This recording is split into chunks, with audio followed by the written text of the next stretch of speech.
warahmatullahi wabarakatuh. Halo adik-adik, apa kabar hari ini? Semoga senantiasa sehat ya. Balik lagi bareng kakak Katika dalam program Smart School Generasi Smart berkarakter Cerdaski.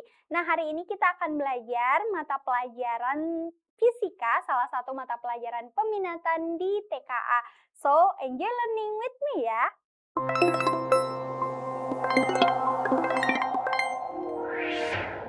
Nah, adik-adik, materi hari ini tentunya bahas tentang fisika lagi, yaitu tentang momentum dan impuls. Jadi hari ini kita akan belajar tentang momentum dan impuls, salah satu materi fisika yang biasanya dipelajari di kelas 11. Nah, langsung saja ya adik-adik. Nah, hari ini kita akan bahas tentang momentum. Tentunya adik-adik harus paham dulu apa sih itu momentum.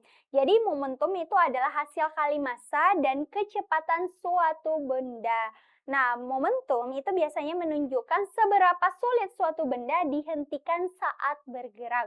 Nah, kalau sebelum-sebelumnya di fisika itu kita bahas tentang gerakan, jadi di momentum ini bahas tentang bagaimana sih kita menghentikan suatu benda yang bergerak. Nah, secara sistematis, momentum itu simbolnya adalah P, adik-adik bisa lihat.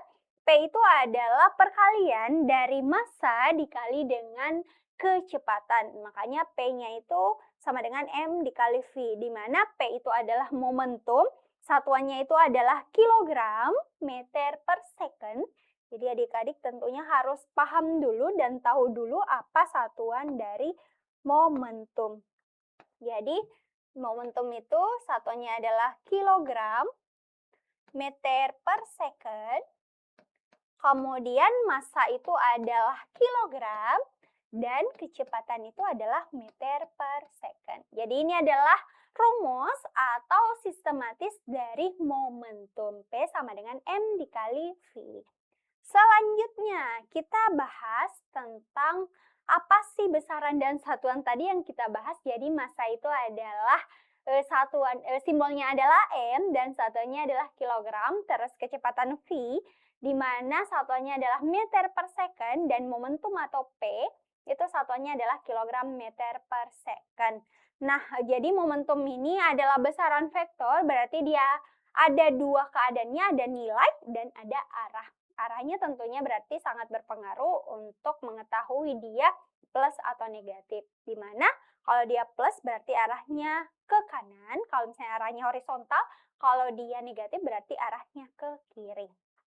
Oke, ini untuk momentum dan besarannya. Selanjutnya, kita pindah ke contoh momentum. Nah, adik-adik bisa lihat sendiri di sini. Jadi contohnya itu misal sebuah bola bermassa 2 kg bergerak dengan kecepatan 5 meter per second.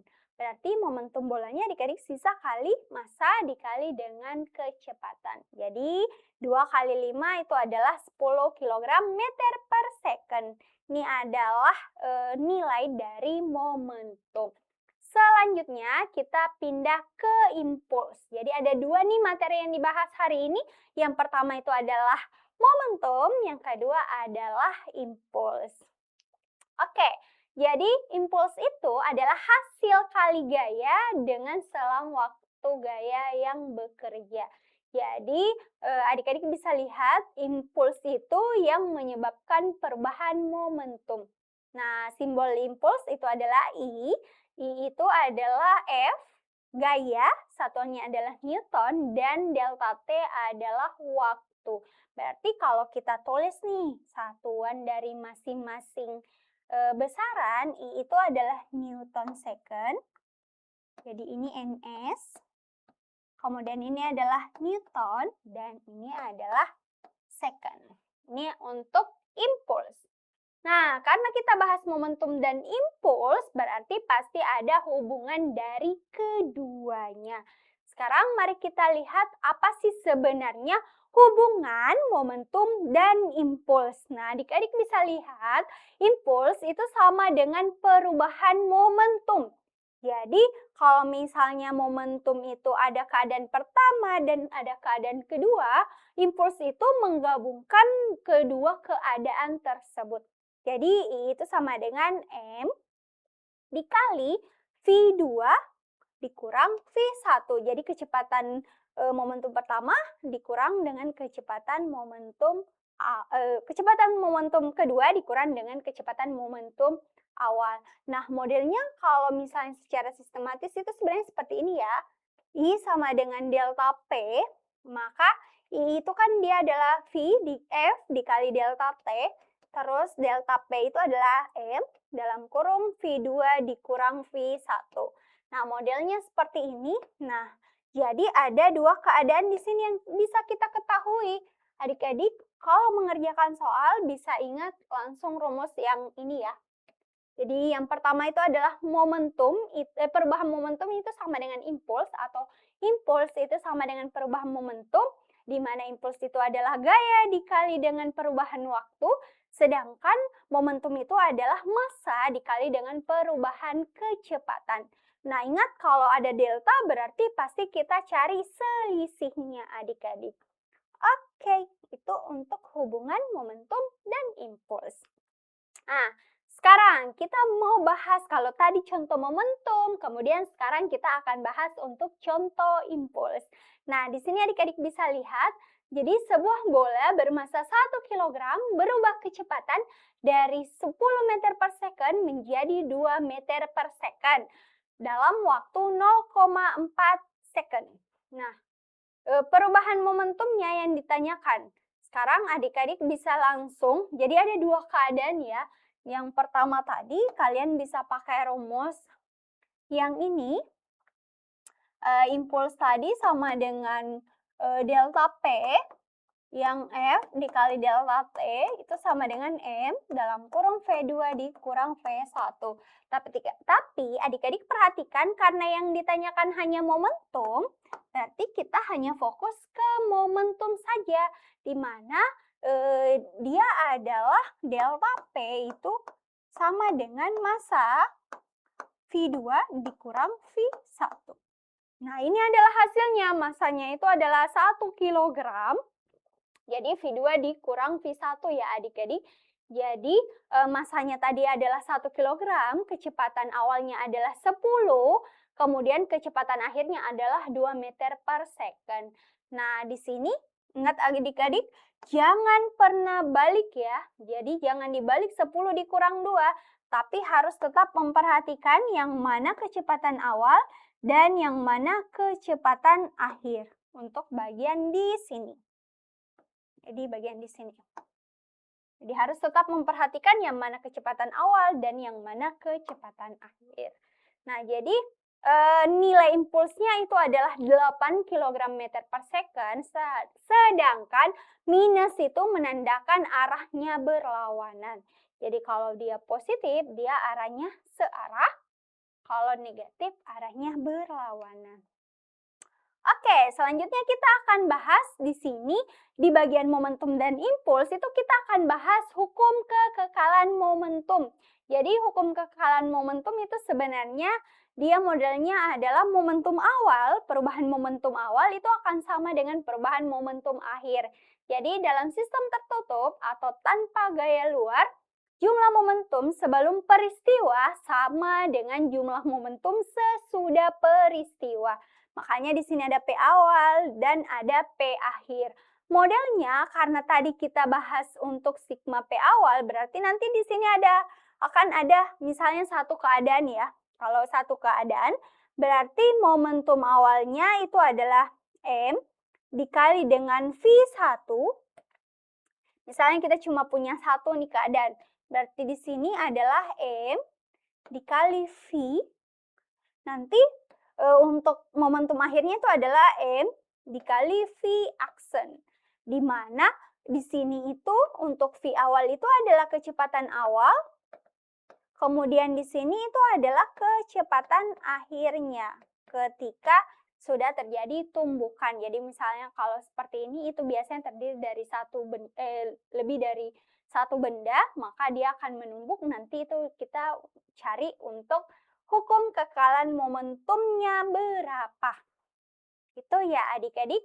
Selanjutnya kita mau bahas tentang tumbukan. Nah, tadi kan kakak bilang bahwasanya di kekekalan momentum tadi itu biasanya terdiri dari lebih dari satu benda. Nah, tumbukan ini yang akan menyebabkan model hukum kekekalan momentum itu terbentuk. Jadi tumbukan adalah peristiwa saling bertemunya dua benda dalam waktu singkat. Nah, jenis tumbukan itu ada 3, jadi ada tumbukan lenting sempurna, tumbukan lenting sebagian, tumbukan tidak lenting sama sekali. Jadi ada 3 jenis tumbukan. Beda tumbukannya, jenis tumbukannya, maka akan berbeda arah gayanya dan ada namanya koefisien restitusi. Ini akan sangat berpengaruh berdasarkan jenis tumbukannya seperti apa. Nah, mari kita lihat ini adalah jenis-jenis tumbukan. Jadi yang pertama itu adalah tumbukan lenting sempurna. Jadi ada 2, kalian bisa lihat ada 2 buah benda yang arahnya berlawanan tapi saling mendekati. Jadi keadaan yang pertama yang ini itu dia arahnya berlawanan. Jadi satu ke arah kanan, satu ke arah kiri. Nah, kemudian bagian B ini dia keadaannya dia bertumbukan. Nanti kalau sudah bertumbukan, keadaan yang kedua, kecepatan keduanya itu dia akan saling menjauhi. Jadi modelnya tumbukan lenting sempurna seperti ini.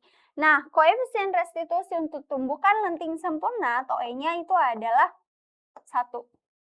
Jadi modelnya seperti ini. Kemudian ada tumbukan lenting sebagian. Nah, untuk tumbukan lenting sebagian di sini, kalau tadi kan dia ada 2 buah benda, modelnya untuk tumbukan lenting sebagian itu misalnya kita menjatuhkan bola dari ketinggian tertentu.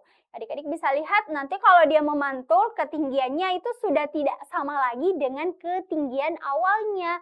Nah, koefisien restitusi di bagian tumbukan lenting bagian di sini itu adalah berada di antara 0 sampai dengan 1. Kemudian yang terakhir adalah tumbukan tidak lenting. Kalau tadi kan lenting sempurna itu dia nanti kalau sudah saling menumbuk itu saling menjauhi. Nah, kalau tumbukan tidak lenting itu biasanya dia menempel atau arahnya sama. Ini. Jadi yang tadinya saling mendekati kemudian ketika bertumbuk nanti masa pertama dan kedua itu menempel dan arahnya sama. Nah, koefisien restitusi di sini itu adalah 0. Ini ya adik-adik untuk jenis-jenis tumbukan. Sekarang kita lanjut. Nah, modelnya adalah seperti ini untuk penerapan momentum dan impuls. Jadi, kalian bisa lihat penerapan momentum dan impuls yang biasa digunakan di kehidupan sehari-hari. Yang pertama, sabuk pengamanan kendaraan. Kemudian yang kedua adalah helm keselamatan. Dan yang ketiga adalah airbag.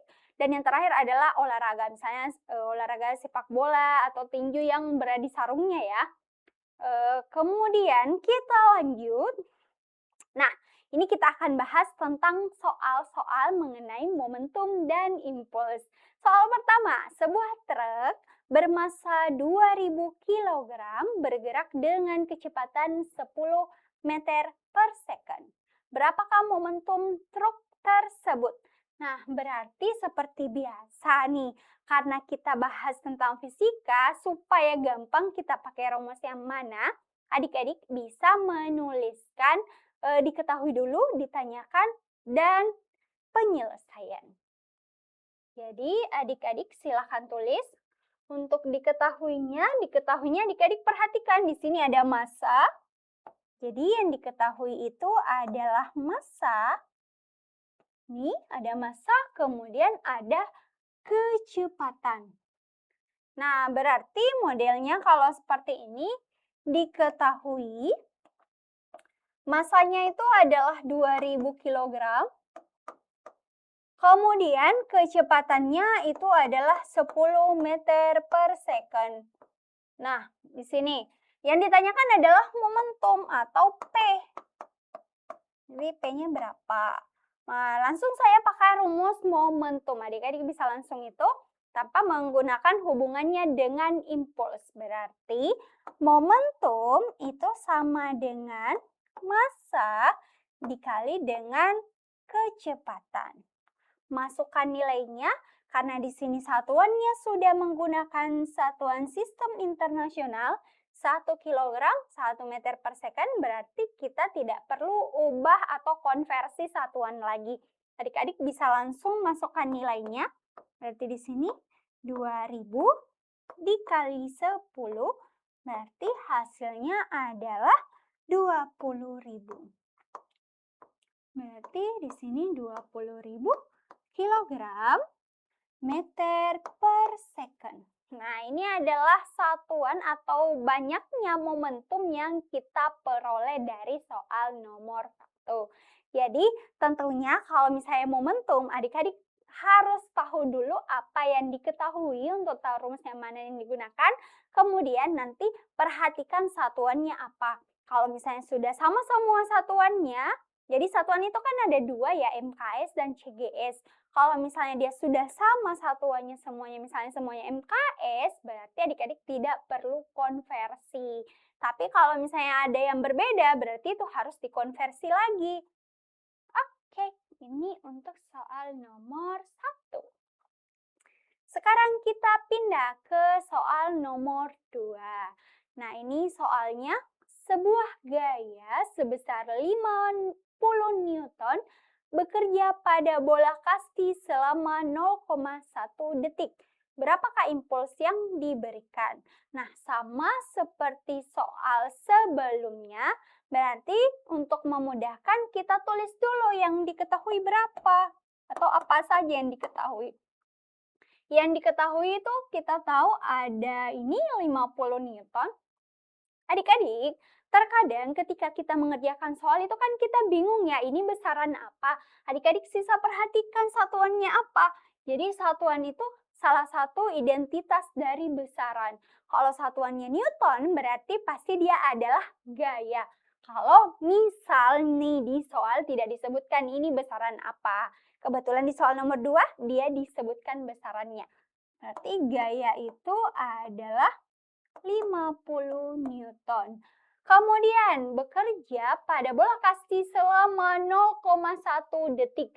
Adik-adik harus ingat, kalau semisal dia ada kata-kata detik, berarti itu adalah satuan dari waktu. Berarti harus ingat itu ya. Nah, waktunya itu adalah 0,1 second. Detik dan second itu kan sama. Dan ingat, waktu satuan paling kecilnya itu adalah detik. Berarti nanti adik-adik semisal nih kalian dapat soal yang menggunakan satuan jam atau misalnya dia menit, hari, itu kalau mau dikonversi itu harus ke paling kecil satuan dari waktu, yaitu second atau detik. Nah, perhatikan yang ditanyakan itu adalah impuls. Nah, balik tadi ke rumus yang kita ketahui bahwa impuls itu tidak lain dan tidak bukan adalah F dikali dengan delta T, perubahan waktu. Tapi adik-adik perhatikan di sini kan tidak ada perubahan waktu yang terjadi untuk soal nomor 2. Berarti langsung saja adik-adik masukkan 50 dikali dengan 0,1. Nah, kalau model seperti ini, terkadang kan kita masih menggunakan cara manual ya, cara bersusun untuk menyelesaikannya. Tapi untuk menghemat waktu, adik-adik bisa menggunakan trik ini. Caranya adalah kita hitung saja, kita abaikan dulu berapa angka di belakang koma di sini. Ya, kita hitung saja 50 dikali dengan 1. Nah, ingat adik-adik, semua angka yang dikali dengan 1 hasilnya adalah angka itu sendiri. Berarti di sini pasti hasilnya adalah 50. Terus adik-adik perhatikan ini berapa angka di belakang koma. Di sini ada 1 angka di belakang koma nih. Berarti di sini adalah 5,0. 5,0 itu kan 0 di belakang angka koma itu biasanya tidak terlalu kita perhatikan. Berarti bisa juga kita tulis hasilnya itu adalah 5 Newton second. Jadi 5,0 Newton second atau 5 Newton second itu sama saja nilainya. Jadi impuls untuk nomor 2 itu adalah 5.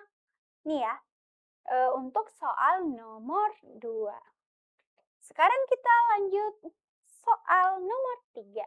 Nah, ini adalah soal nomor 3. Bola bermassa 0,2 kg yang diam dipukul hingga kecepatannya menjadi 20 meter per second. Berapakah impulsnya? Jadi di sini kalian harus highlight. Di sini ada massa, kemudian ada kata-kata diam. Berarti ini kalau dia diam kecepatannya adalah 0. Kemudian nanti ada kecepatan akhirnya itu ya ini 20 ini, 20 meter ini adalah V2. Nah, kalau kita tulis diketahui, berarti diketahui masanya di sini adalah 0,2 kg berdasarkan soal. Kemudian karena benda diam berarti V0-nya itu adalah 0 meter per second. Ingat adik-adik, benda yang diam itu sebenarnya punya kecepatan meskipun nilainya 0. Sebenarnya dia tidak bergerak, tapi biasanya digerak atau di bagian ini momentum dan impuls, kalau ada kata-kata diam berarti V-nya itu bernilai 0. Kemudian kecepatan akhirnya atau ini V1 ya. Jadi ini adalah V1 tadi, yang ini adalah V2 itu 20 meter per second. Kemudian yang ditanyakan impuls. Nah, kalau seperti ini adik-adik kadang bingung, yang diketahui itu adalah semua besaran dari momentum. Sedangkan yang mau dicari adalah impuls, berarti yang kita gunakan itu adalah hubungan antara momentum dan impuls. Nanti pakai hubungan, tadi kan impuls itu sama dengan perubahan momentum. Maka di sini I itu sama dengan M dikali V2 dikurang M dikali V1. Atau bisa juga tadi langsung I itu sama dengan M dalam kurung V2 dikurang V1. Berarti masukkan nilainya, massanya adalah 0,2, kemudian V2-nya adalah 20, terus V1-nya adalah 0. Berarti ini sama dengan 0,2 dikali dengan 20. Nah, modelnya untuk menyelesaikan sama ya adik-adik dengan cara yang tadi. Berarti kita kali saja ini 2 dengan 20. Jadi modelnya sama dengan yang tadi, itu hasilnya adalah 40 ya adik-adik. Terus perhatikan di sini. Di sini itu kan dia adalah satu angka di belakang koma. Berarti di sini 4,0. 4,0 karena kita pakai impuls, satuan impuls itu adalah Newton second. Sini ya satuannya. 4,0 atau boleh juga 4 Newton second untuk impulsnya. Ini ya. Jadi untuk satuan akhirnya tetap mengacu pada satuan untuk masing-masing besaran. Ini untuk soal nomor 3. Oke, selanjutnya kita beralih ke soal nomor 4. Nah, nomor 4 ini sama modelnya, bedanya adalah kalau tadi itu dia modelnya masih secara horizontal, sekarang dia modelnya mirip-mirip kalau kalian melempar ke atas atau misalnya melempar ke dinding. Jadi dia seolah-olah melayang. Nah, sama modelnya. Perhatikan highlight atau besaran yang diketahui. Jadi bola bermassa 0,5 kg dilempar ke dinding dengan kecepatan 10 meter per second. Nah, berarti di sini kita tahu bahwasanya massanya itu adalah 0,5 kg.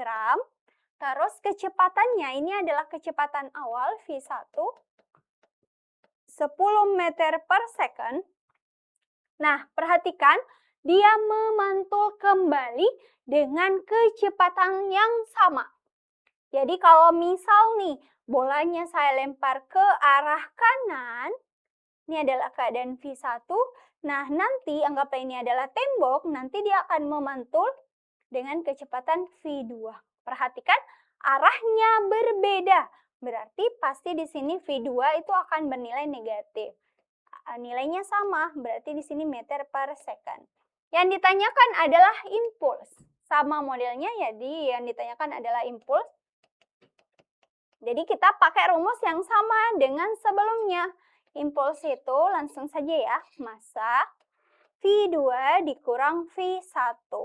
Nah, masanya adalah 0,5, kemudian V2-nya itu adalah minus 10 dikurang 10.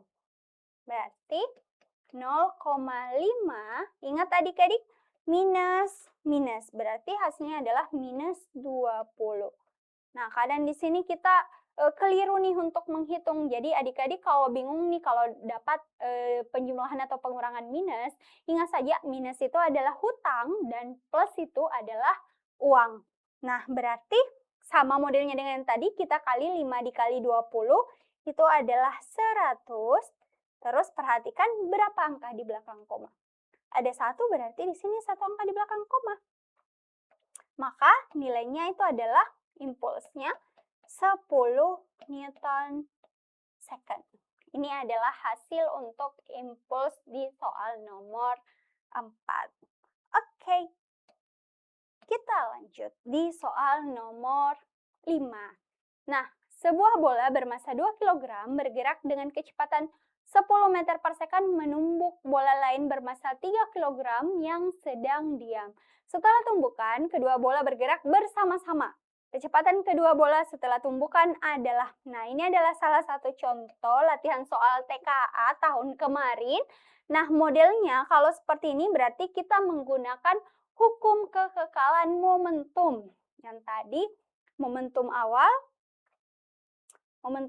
P awal ya, sigma, itu sama dengan momentum akhir. Nah, berarti kita harus tulis dulu nih yang diketahui. Yang diketahui itu adalah massa yang pertama, itu adalah 2 kg. Kemudian dia bergerak dengan kecepatan 10 meter per second. Kemudian massa benda yang kedua itu adalah 3 kg dan dia diam. Berarti kecepatannya adalah 0. Kemudian setelah tumbukan, kedua bola bergerak bersama-sama. Kecepatan kedua bola. Berarti ini termasuk tumbukan tidak lenting ya. Sama dengan jenis-jenis tumbukan tadi yang kita bahas. Berarti yang ditanyakan itu adalah kecepatan aksennya. Kecepatan aksen di sini maksudnya adalah kecepatan bola setelah terjadi tumbukan.